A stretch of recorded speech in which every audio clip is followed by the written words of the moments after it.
Ayaw naman nito na magpapacheck up sila. Anito ay wala itong problema sa katawan nito.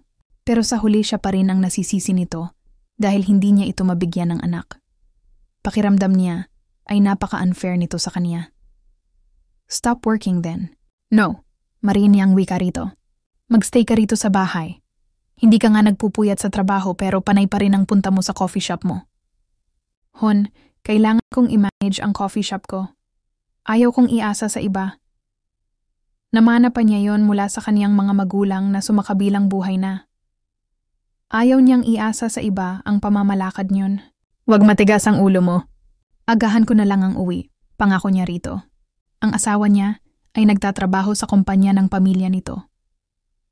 Naghihintay rin ito na ma-promote bilang CEO ng kumpanya ng mga ito, bagay na hindi pa nangyayari sa hindi niya malamang dahilan. Sa halip na sagutin pa siya nito, ay mas pinili nito na umalis at iwan siya sa silid na iyon.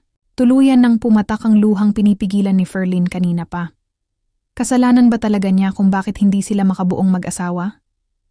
Palagi na lamang nasa kaniya ang sisi. Gabi na ngunit wala pa rin ang asawa ni Ferlyn. Ang cellphone nito ay naka-off, kaya hindi niya magawang tawagan.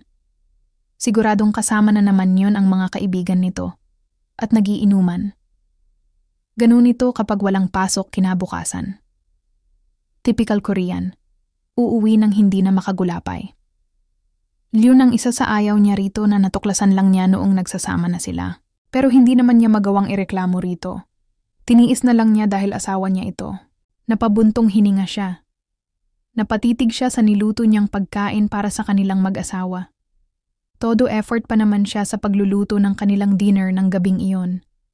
Dahil gusto niyang bumawi sa kaniyang asawa sa pamamagitan ng pagluluto ng paborito nitong pagkain. Kahit na wala siyang literal na alam sa kultura ng mga Korean. Inaral pa rin niya para makasabay siya rito at sa pamilya nito. Ipinanganak sa Korea si Gino, ngunit lumaki ito sa Pilipinas, kaya matatas kung magsalita ng wikang Tagalog. Lilang beses pa lang niyang nakakaharap ang mga magulang nito. Hindi naman kasi palaging dumadalaw ang mga iyon sa kanila, dahil madalas din na nasa South Korea.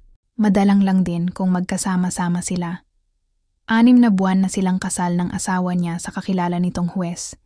1 buwan matapos na maging sila ay inaya na agad siya nitong magpakasal.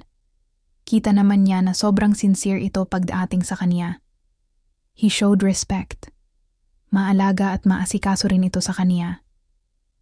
Gino, para itong isang Korean main lead sa isang Korean drama. Matangkad, tama lang ang pangangatawan, guwapo. Tuwang-tuwa rin siya kapag ngumingiti ito dahil sa singkit nitong mga mata. Pero sa isang iglap, hindi na niya makita ang dating asawa niya. Para bang nag-iba na ito. Siguro, stress lang ito dahil gusto na ring magkaroon ng anak. Bagay na hindi niya maibigay rito.